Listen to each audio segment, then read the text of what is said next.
Audi continue de dégraisser, donc comme d'habitude, tu auras des gens sur YouTube qui vont faire du putaclic en disant « Ouais, Audi est dans la merde ou quoi ?» Je tiens à vous rappeler, j'ai fait une vidéo donc spécifique. Volkswagen fait encore énormément de chiffres, en tout cas de bénéfices, en milliards. Audi aussi, c'est juste que le premium est devenu beaucoup trop cher, c'est de plus en plus plastique et qu'ils sont nettement en recul en Chine.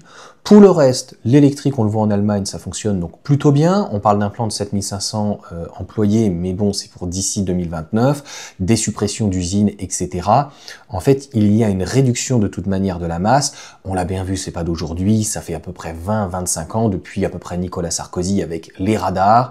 Après, il y a eu l'autre qui nous a passé les routes à 80, alors que franchement, ça servait à rien. Après, il faut adapter sa vitesse. Donc, tout a été fait pour casser l'industrie automobile européen à un point où, en fait, on a dit à nos constructeurs qui étaient sur le tout thermique, on va dire une idéologie, un dogme, en tout cas, on savait faire, et on leur a dit, pas du jour au lendemain quand même, mais faites des véhicules électriques.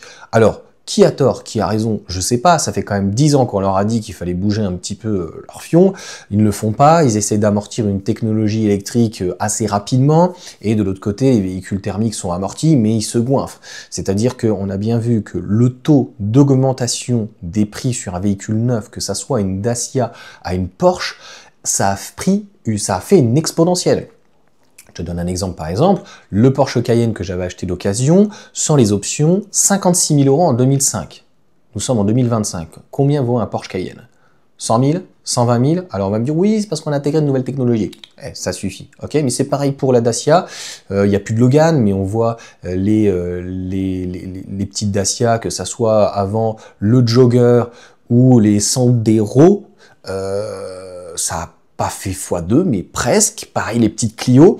Et on voit bien que il n'y a pas de corrélation. C'est-à-dire que pendant que la croissance, elle est nulle, eh bien, malgré l'inflation qui est importante, tout ça dépasse tout. La croissance, l'inflation. Donc, les constructeurs, soit n'arrivent plus à gérer leurs marges, leurs prix, leurs produits, leurs fournisseurs, peu importe, soit ils s'en foutent plein les fouilles.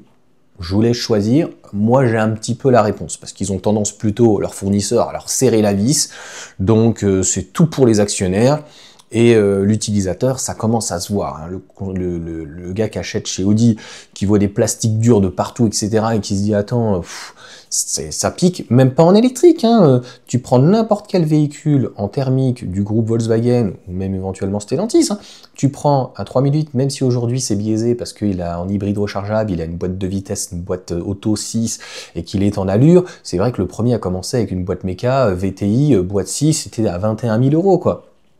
Sans compter d'éventuelles remises.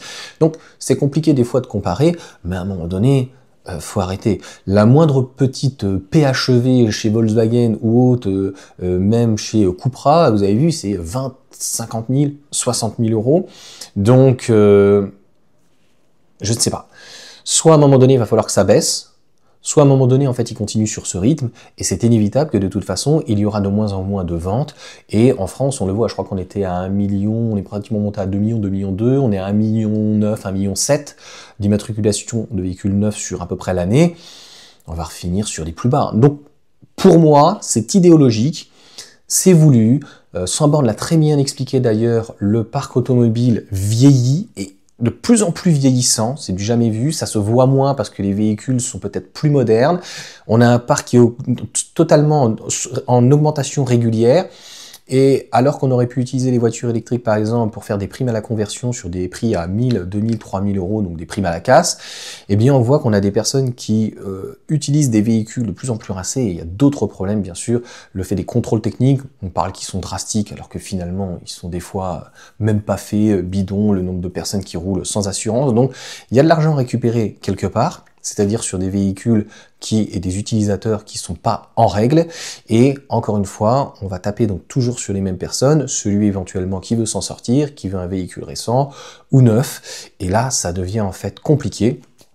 Donc, ces licenciements, ils sont voulus, et il va y avoir de toute façon une restructuration au niveau du groupe Volkswagen, Audi. La question en fait qui va même plus loin, comme le groupe Stellantis qui a énormément donc, de constructeurs, mais c'est pareil pour Geely, est-ce que à un moment donné, Volkswagen va continuer à garder donc toutes ces marques.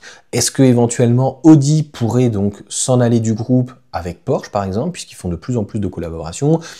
Ça a commencé d'ailleurs avec le Cayenne, même si c'était une structure Volkswagen.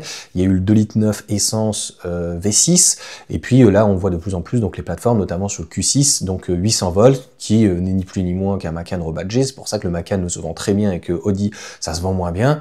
Bah parce que voilà, pour pratiquement le même prix, voilà, tu vas chez Porsche, même si, et puis la douille est la même hein, en termes d'entretien.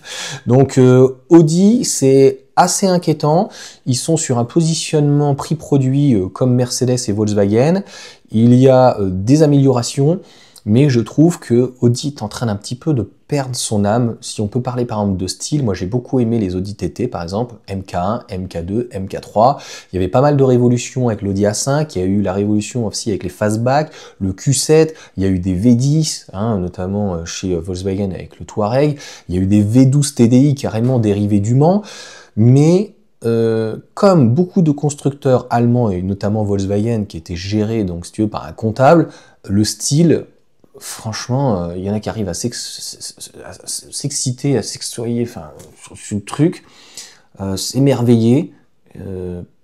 C'est pas joli, hein. Franchement, l'Audi TT MK3 était magnifique.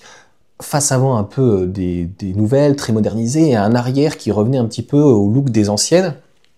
Et quand tu vois la 5, la 6, tout ce qui est les Q, les Q3, Q4 ou Q6, mis à part peut-être le Q8 à la limite, qui est vraiment joli. Pour le reste, même les breaks de chasse, ils se sont un peu perdus dans un style un petit peu trop consensuel, trop rond. Et puis de l'autre côté, t'as BM qui fait très carré, donc je sais pas, tu vois la nouvelle Audi A5, elle est jolie, j'aime beaucoup le capot, mais ça ressemble plus trop à une Audi. Donc il y a eu ces single frame, hein, c'est vraiment Volkswagen et Audi qui a mis ça en place à l'époque, notamment avec l'Audi A3. Et après, quand tu étais dans le rétro, tu voyais en fait, tu savais pas si c'était une A3, une A4, une A8, elles se ressemblaient toutes. Donc finalement, elles étaient quand même plus jolies avant. Et là, je pense que Audi s'est quand même un petit peu perdu. Voilà pour cette petite vidéo. Je vous souhaite une bonne journée. N'hésitez pas à me dire ce que vous en pensez, mettre un petit commentaire, un pouce, et puis à vous abonner. Donc voilà, objectif 100 000 à la fin de l'année.